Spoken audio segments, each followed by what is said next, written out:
Streaming from Oklahoma's own digital studio, this is OSU Football Update, brought to you by Bronze. Welcome into another podcast coming to you live from, well, not the digital desk this time, but my actual desk. As you can see, lovely. There's Scott over there, Ravens over there as well. So literally from the desk here at Griffin Media, that is John Holcomb. We're going to use this as a combo podcast today for Tulsa and Oklahoma State. I don't really know how that's going to work on the open, but not that that really matters because you're actually here for what we have to say, and bless you for that. Which is a reminder, if you're watching us and you haven't clicked subscribe yet, what's wrong with you? You're literally taking money out of an 8-year-old's pocket. She needs new shoes, and I can't afford new shoes for my daughter if you don't click that subscribe button. Is that enough of a guilty, trying to just plead for money, John, in order to get our numbers up on our new YouTube page? I hope that it is. I love it, Pop, and I love it because as maybe desperate as it sounds on the surface, it's still more conducive to, peace, love, and harmony than a lot of things going on in the world these days. Yeah, there's no doubt. So just think of that little 8-year-old running around with holes in the bottom of her soles of her shoes if you're not clicking subscribe right now. Thanks, by the way, to our good friends at Brahms for helping make this possible. Brahms is awesome. Got my fancy little cup right here. Take it with me every single where that I go. John, where do you want to start on this matchup on Friday night? I think there are a number of places to go. I got the sense from Trey Lamb that in his press conference on Monday that, in a perfect world, Oklahoma State would not be coming off of a bye week after what happened with them with Oregon. But you were over in Stillwater. Let's just start with that yesterday. What's the vibe right now around Stillwater with the football program coming off one of the worst losses in the history of that program? I got the sense, Pop, that it's that they've been able to put that behind them, at least for now. Obviously, when you get out there and if things don't go the way you want them to in a game situation, then some of those feelings are going to flood back. It's just human nature.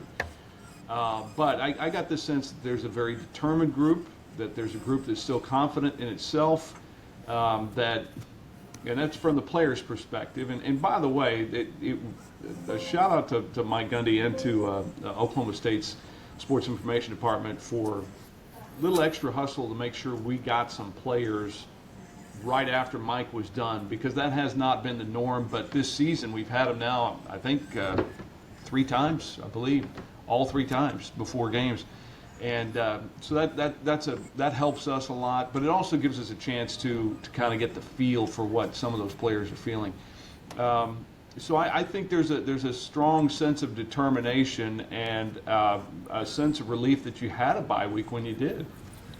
Yeah, there's no doubt. And the other thing, too, because we get into these silly arguments sometimes about when is a good time for a bye week and when is not, especially in the early portion of the season. I don't know if that was addressed during Mike Gundy's press conference or not, but after what happened on the road, maybe it is a good time to kind of hit the pause button and reset and then go back and try to find out who you are at your core, what's the DNA of your team, what are you doing well, what are you not doing well. Some coaches don't like the early off week at all. They would much rather have it, strategically placed in the middle of conference play and then another one towards the end of the year. But this one seems like it's not too shabby in terms of a timing perspective for Oklahoma State. Yeah, maybe the best week 3 off week in OSU history. Yes. Maybe. I mean, listen, You go back to what the players have to say about it. Iman Oates said it right after the game in Eugene.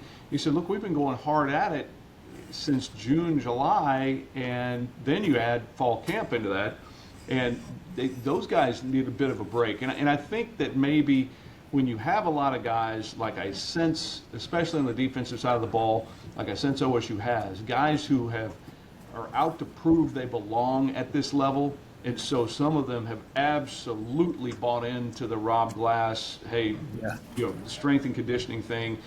And 2 of the guys that Mike singled out yesterday or got questions about were Brian McCoy Jr. and Brandon Rawls. McCoy from Akron, Rawls from Saginaw Valley State, which, by the way, this may have been the first time I was ever able to fit in a Northeastern State question at an OSU news conference with a player, but because NSU beat Saginaw Valley State, Rawls' former team, in Saginaw, I did throw that question out there. But the point being this, that those two guys are so hard on themselves.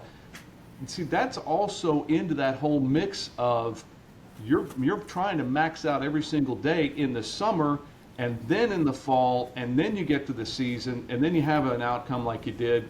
Those guys need it as much as anybody else. Oh, there's no doubt. There's no doubt. There's similarities between these two programs right now. I think Trey said on Monday, and I think he's dead on about this, I think both teams are still looking for what their identity is, trying to figure out, like I mentioned earlier, what works best, what doesn't, what do they know that they do well, and how can they branch off of that? And I think that is a perfect summary for both that are clearly disappointed. I know from Oklahoma State's perspective, the disappointment in having to set in that now for the week, but this is my opinion.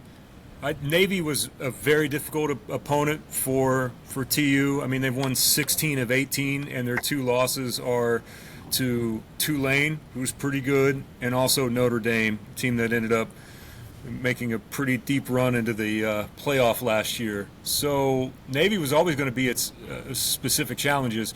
The Mexico State loss is one I think that is baffling. I'm not saying that it haunts anyone, but I think all of us collectively, and if it happens with us, I wonder how much it happens with a staff like that, which is, man, we know how important that one was. That one got away from us. We didn't play well. How do we rebound from that? And it's difficult when you have an opponent that plays the option game the way that Navy does. And to put the last 2 weeks kind of behind them and still yet develop chemistry and build on positivity is probably difficult for TU right now. I just walked away from that knowing that they're enthusiastic. They know they're better, but yet, John, they're still disappointed with where they're at right now. I thought it was interesting, Pop, as I went back and watched Coach Lamb's news conference yesterday. Up until this Monday, he's always, and you've been around him more than me, so you've seen other moments, especially right after games. But in terms of the outlook, he's always seemed to have kind of that edge to him. And I don't mean that in a bad way. I just mean, the way he's talked about things, the way that he's looked at things, the way he's looked at matchups and opponents, always had this edge to, didn't have it as much yesterday. And I think, you lose one, you feel like you shouldn't have lost, and then, the outlier, which I guess that's the most positive way you can look at a game with Navy, just like you could look at a game with Oregon if you're OSU. Those are outliers because they're so unique in what they bring to the table. In terms of Oregon, it's the massive talent level, and with Navy, it's the obvious, the triple option attack and how you don't play teams like that on a regular basis. But I thought it was interesting that Coach Lamb seemed to be a little more subdued, and then he had a lot of praise from Mike Gundy too. And it's not that I didn't expect that, but the level with which that he talked about Mike Gundy, comparing him with Bill Snyder in terms of doing what they've done at their respective schools. It was really impressive, and it was really really nice to hear. But yes, there are similarities between these two programs, trying to figure out who they are and how they maximize what they have moving forward. I do think that Oklahoma State has a bit of an edge going into this because of the week off. Now, what does that mean once they kick it off? And, does it have any impact on whether you turn the ball over or not? We know this. We've seen it a million times. There's no way to know until you play.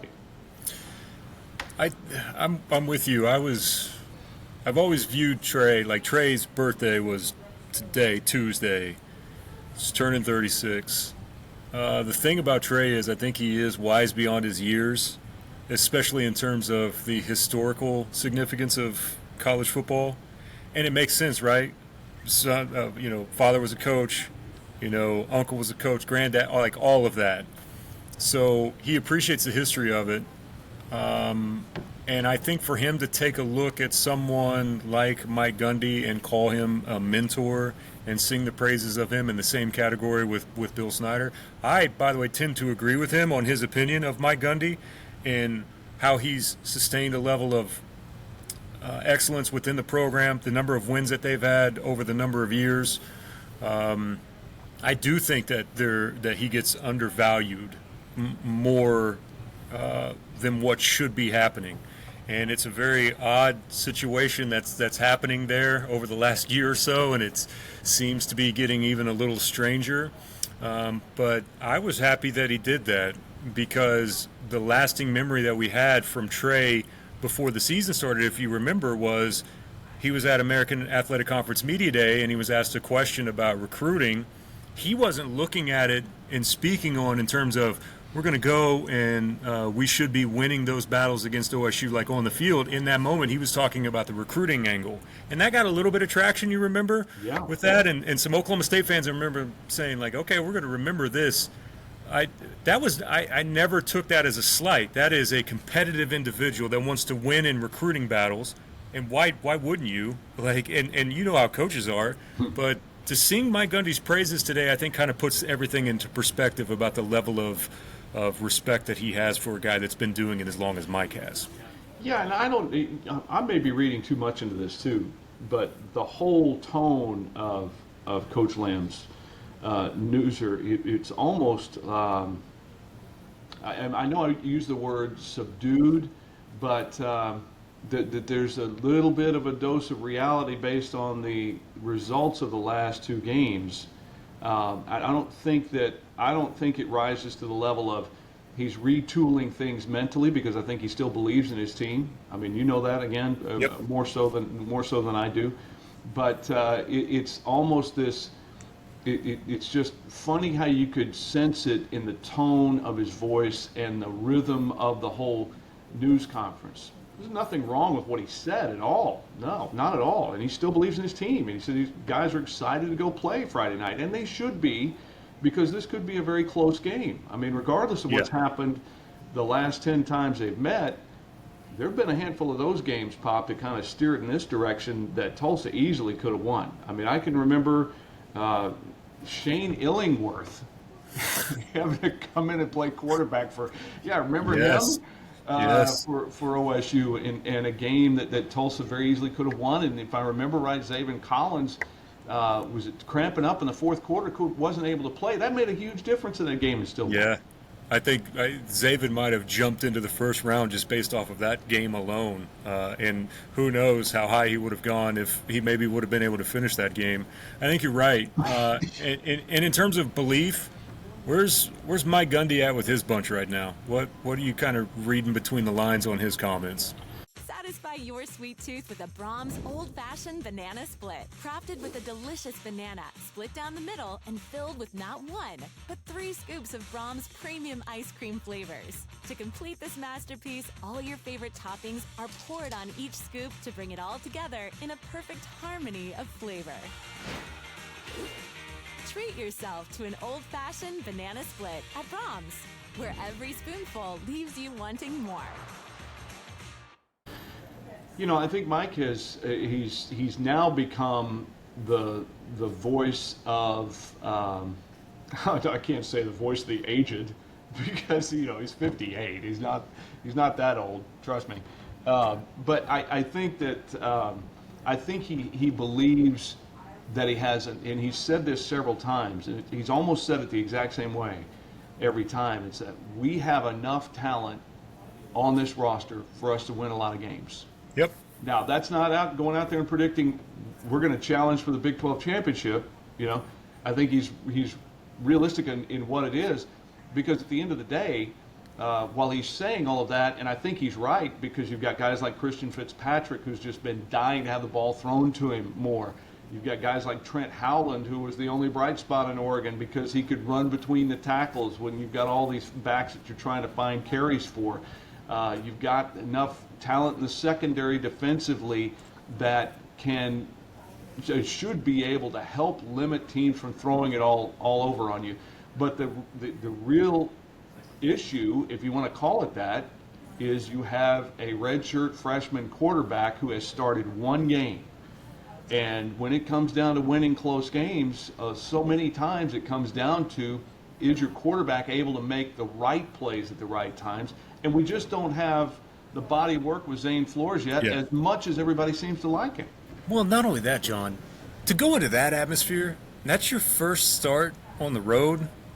Like, there's a very, very short list of guys that are that age in the history of college football that you would feel comfortable with, that you can say, you know what, that dude can handle that moment. Like, you might be able to do that on one hand, by the way. So I know it was incredibly disappointing, but that's also, to me, a part where the culture word comes in, where you've got to go in and you've got to be super positive about what he did do well, continue to hammer that home, and then just find a way to take that next step with positivity in what they're doing, because it's going to be his show at least for a few more weeks.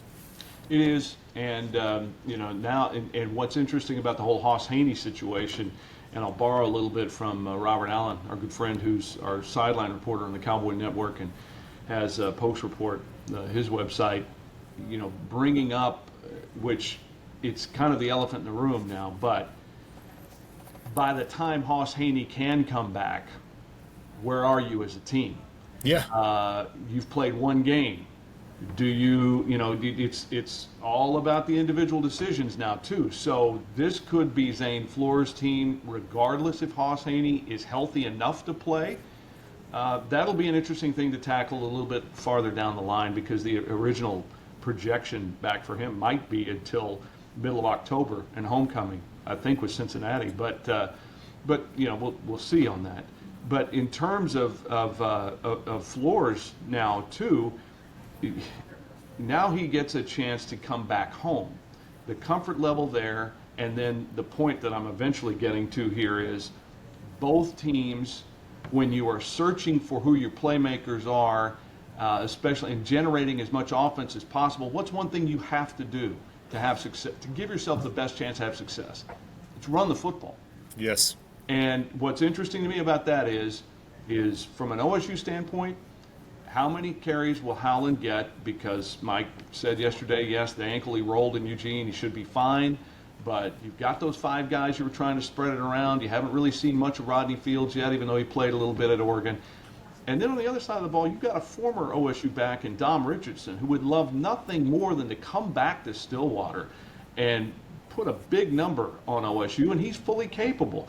Yeah. It could be that the team that runs the ball most successfully ends up winning the game. And Tulsa's averaged 180 yards of the ground per game so far, so the run game has been there. A.J. Allen, who's the transfer from Miami, who was also a transfer from Nebraska, he's had some big moments. The running game has been the surprise. I don't want to call it a surprise. They expected a level of competitiveness from all of those running backs that are there. That's even with losing Savion Morrison to an Achilles injury early on, who's going to try to come back and play next year. The run game has been there for Tulsa, and I think this kind of falls in line with what you were talking about, with just kind of the overall sense of Trey in the press conference. Is his bread and butter is chunk plays. It's those explosive plays, and that hasn't happened yet this season outside of the ACU game. His stat was we threw it deep 11 times this past weekend, and we connected on 0 of them. And he's looking for a playmaker, someone to step up. Some of that is with a younger quarterback this time around, who's maybe that's not his forte quite yet, is throwing the deep ball. They hope that changes coming up, but the run game hasn't been an issue for Tulsa. It's been hitting those deep shots, because eventually, you know how it is, they're going to load up on you and they're going to take away all the underneath stuff, and then what do you do after you get punched in the mouth, a la Mike Tyson talking about? And I don't know if they quite have that figured out yet, if they can't start landing some of those big shots. Here's me going out on a limb in terms of taking those deep shots. If there is a defensive back for OSU named Smith who does not make a play, it's going to be a big, because you got 3 of them.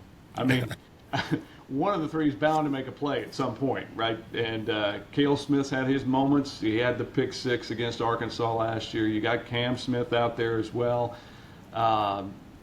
I do like what OSU has on that back end whenever those deep shots come.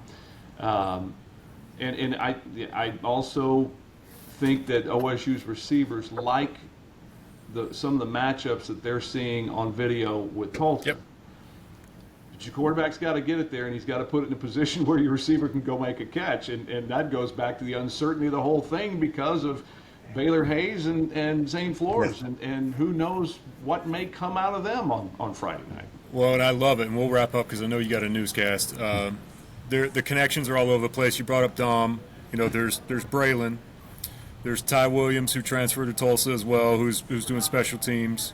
You've got your backup quarterback was a Tulsa commit at one point in time with Bowen, and it just goes on and on and on. And I think Trey even said, I asked him about Grantham and defensively, and he was like, my uncle coached with Todd at Georgia. So there's even like a family connection that's there as well. I love this series. Trey continued to sing its praises in his first edition of this, and I know it's scheduled until like 2031.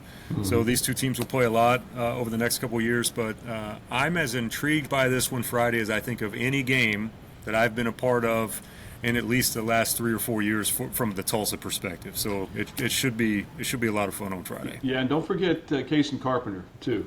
Yes. At Tulsa last year, he really wanted to come to OSU. The timing was right for him on this one.